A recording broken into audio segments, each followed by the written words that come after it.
My name is Lee Boswell May. I was born in Orange Memorial Hospital in Orange, New Jersey, September 24th, 1945. We all lived in the area from South Orange Avenue to maybe Roland Avenue, from Prospect to Ridgewood Road. That was the working class area of the town. It was so nice and perfect, and there was no tension racially, to the point where my parents became afraid for me that I wouldn't understand what it was like to be a person of color in the rest of the country. So they sent me to Alabama for a summer.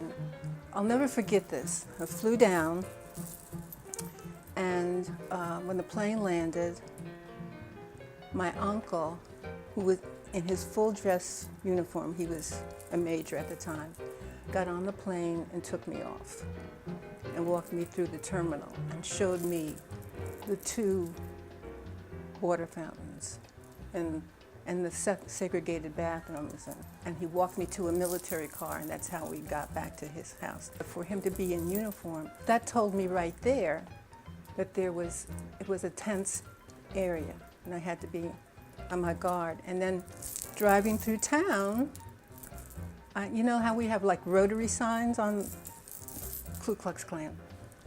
So that was my introduction to segregation. That stayed in my mind, that the thought process was so different between racism and equality. It's just a whole different mindset. I got accepted to Pratt. I wanted to be an artist. No, you can't live in New York City. They sent me to Glassboro State College, and the dorms were segregated. My parents, instead of sending my photograph when they sent all the paperwork in and the check for the dorm and all that stuff, they didn't send my photograph, and because I was from South Orange, the school automatically assumed I was white. So I go to the dorm to check in, and the head of the dormitory says, "You can't stay here." And I couldn't believe it. You know, I was shocked. My parents sued the State Board of Education and won.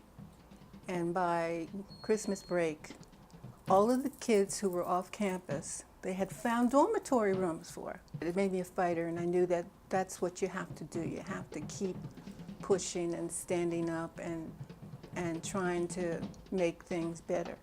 My mother started a rescue squad in South Orange, and she started it because a neighbor had gotten sick. The ambulance came from Orange Memorial Hospital. The doctor looked at the ambulance. He said, "No, it's dirty. She can't get in there." So my mother and my aunt took sheets out of the closet and covered the back of the limousine, and that's how our neighbor went to the hospital. I was 7 years old at the time, and my mother said, "This is just wrong. This is just wrong. We got to do something about this." And the next thing I know, she was going down to Wells Cadillac and asking him to donate an ambulance. By 1953 or 4, it was a full squad. But, you know, that showed me, if you see a problem, fix it. Do whatever you have to do to fix it. I grew up in a household where jazz was king. I got a job with a company called AVP Limited, and they managed Hugh Masekela, Miriam Makeba, a lot of the black, Clifton Davis, a lot of the black actors and entertainers. I had to oversee the show about the people who were in the show. The next show I did was Miriam Makeba. Now, Miriam Makeba had been married to Hugh, but at the time that we were trying to do her show, which was in 72 or 73, I think, she was married to Stokely Carmichael. Richard Nixon was in office. Miriam was from South Africa. And when she left South Africa, she didn't have a South African passport. So other countries had given her passports, other African countries, and Cuba gave her a passport. So she was not liked by the United States government. And getting her into this country was a problem. We had already gotten Lincoln Center.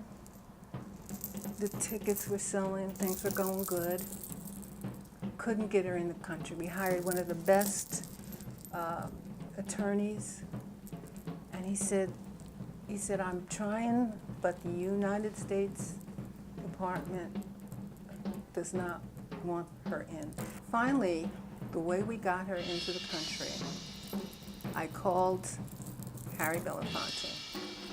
He was doing a show in Las Vegas at the time. I told him what was going on.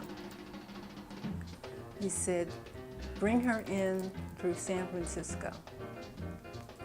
I'll meet her at the airport with flowers and the press. And that's what happened, and that's how we got her in. And she had a sellout concert February 14th, I think it was 1972. Empress of African Song, Miriam Makeba. I would go to the Improv at night to sing.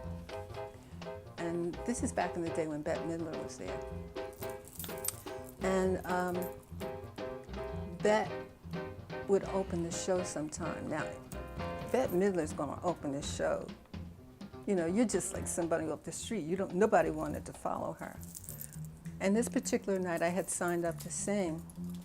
And Bette opened the show, and I went back and I said, you can take my name off the list. And there's this guy sitting at the bar, and he said, don't let that girl scare you, go on out there and sing. So I thought about it, and I did. And I sang My Funny Valentine. And when I came off, the guy at the bar said, introduce himself. He said, I'm Earl May. I have a trio at the Playboy Club, and I'm looking for a singer. And he told me to come up to the club the following Tuesday and see what happens. So my brother was really into jazz. And I called my brother and I said, tell me, do you know the name Earl May? He said, yeah. He was with Billy Taylor and he named different people. He said, why? I said, well, he asked me to come to the Playboy Club and rehearse with his band. He said, get out of here. My brother got so excited. It's just amazing how loving and wonderful jazz musicians are. I love the people in jazz. They are the nicest, most loving people in jazz. They care about each other. They're concerned about each other. One of my favorite things is Giants of Jazz, because I'm the stage manager, and they greet, you know, they're coming into the sound check and they're greeting each other like they haven't seen each other in 30 years, and how you been, and how's the family?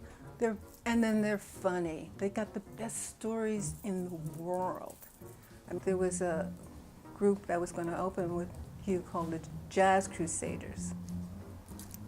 Now this is back in the early 70s. Jazz was not popular back then. People are literally running away from it. So I asked the band if they could take the jazz out of their name and just become the Crusaders. And they thought about it and they said, yeah. And that was how the Crusaders were born. My favorite memory is being with my husband. Whether he was on stage or off stage, just being with him, riding home from a gig, we would always, you know, hold hands, or